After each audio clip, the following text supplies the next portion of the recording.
Time for a sweet rollerblading montage.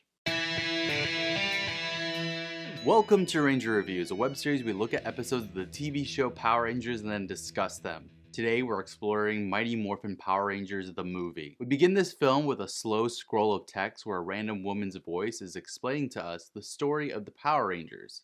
Except, she says that there were 6 from the start. Lies.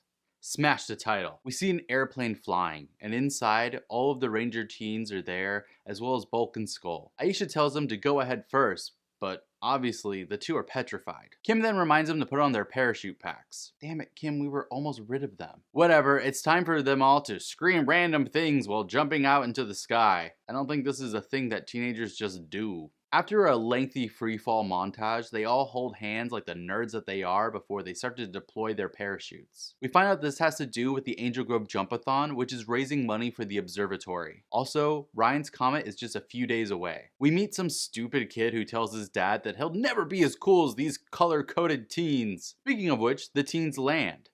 Well, everyone except for Tommy because he's the coolest. Of course, they all land on the bullseye perfectly because these kids can't do anything without showing off. Turns out this kid loves Tommy as much as those watching it are supposed to. Then they realize that Bulk and Skull aren't there, and Aisha makes a fat joke saying that since Ernie is serving a free dessert with lunch, they probably landed on the roof. Jesus, Aisha, you weren't even supposed to be in this movie. Speaking of which, Bulk and Skull finally jump out of the plane, screaming. Time for a sweet rollerblading montage. These kids need to chill the hell out because they start doing flips and stuff for no reason as they go by the Sydney monorail that's definitely in Angel Grove now. Then they take a shortcut through a construction site. It's not exactly safe. Bulk and Skull also land in the construction site, and when they're yelled at, they lie and say that they're there from the building inspection office. But the guy gets called away to look at something, thankfully. Apparently, the crew has uncovered a giant dog face. They get a crane in there to take the cover off of the giant grate, and then a claw comes up, holding a purple egg, and it rises from the mist inside the hole. Some idiot then tries to touch the thing, getting zapped away onto the ground. Meanwhile, more rollerblading. But just kidding, their communicators beep, and this is when I realized that they have newer, cooler communicators. They talk to Alpha, who says that they need to come to the command center right away. Time for a high-budget teleportation. At the command center, there's a lot of lights, and production value has actually gone up to a tolerable amount for once. Alpha tells the teens that a massive surge of evil energy is overloading their sensors. Zordon then creepily shows up in his tube, explaining to them that the world is in danger from a morphological being known as Ivan Ooze. 6,000 years ago, he was on the verge of completing the Ectomorphicon Titans, which are twin machines that would destroy the world. Apparently, a group of 6 people, like our Ranger teens,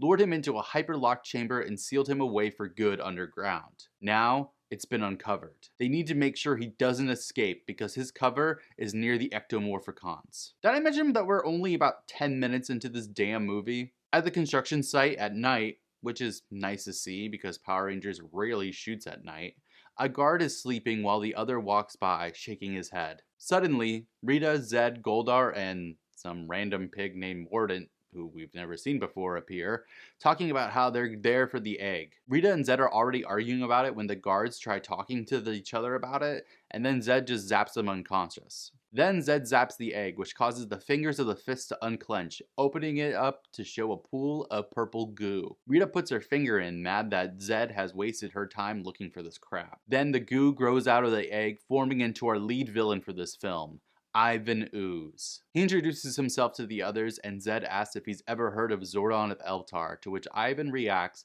by just screaming and firing lightning from his fingers over it. Zed wants Ivan to destroy Zordon, and Ivan says that he will make sure that it is so that Zordon has never existed. Then Rita says, "Finally, a real man," which is hilarious because she obviously wants to trade in the red-skinned flute for one dripping in purple ooze. The villains decide to teleport away, leaving Ivan behind to sniff, claiming that he smells teenagers. The 6 Ranger teens teleport in, landing on rocks. They go to find the giant egg, and they do, and it's open. Suddenly, they're stopped by the guard who was knocked out. Kim asks if he's seen a morphological being lurking around here, and if it were anyone else, this line would suck, but Amy Jo Johnson actually sells this type of dialogue. The guard says, "Did it look something like this?"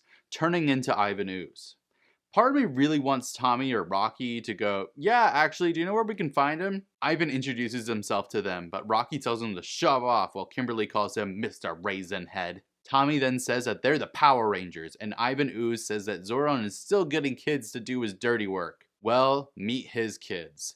Welcome to the Ooze Men, before Ivan teleports out. The Rangers decide it's time to jump ship, jumping down while Tommy shows off again. They then spread out while they each fight the Ooze creatures in fight choreography that I will always think is quite amazing. Then Billy punches one, getting purple ooze on him, saying, "You ooze, you lose," which is actually an oddly famous line now. Then pretty much everyone just starts backflipping into the corner. All 6 are trapped. It's Morphin time! Time for a lackluster Morphin sequence. Now they're flipping around in their new latex and helmets, and the Ooze Men are gone. Rocky sees them running away and they decide to follow. At the command center, Zordon tells Alpha that Ivan is on his way to the command center. Alpha says, "Don't worry, no one can get in here without a power coin."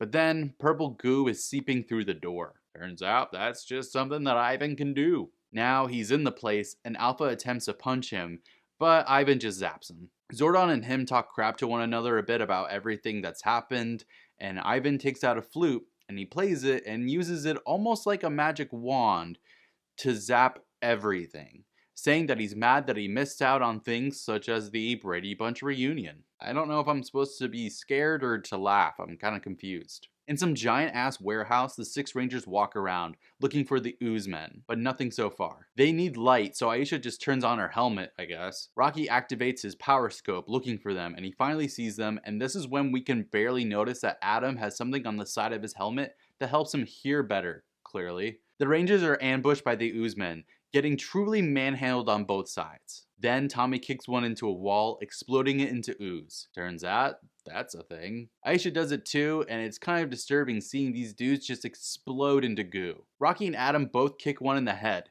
causing big eyeballs to pop out.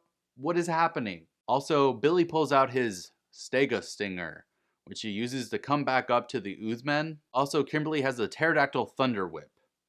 These weapons are pointless. Then Tommy just flies down, kicking an Ooze Man over and over again, before Aisha is seen just sucking it up. Billy saves her and the 6 all come together, landing on a platform when Tommy pulls out Saba, who flies around, and then he ends up cutting out this big container that comes down, and it crushes the Ooze Man, Tor style. Then suddenly Saba disappears, as do the Ranger suits. They attempt to get in contact with Alpha, but nothing. In a panic, they run away.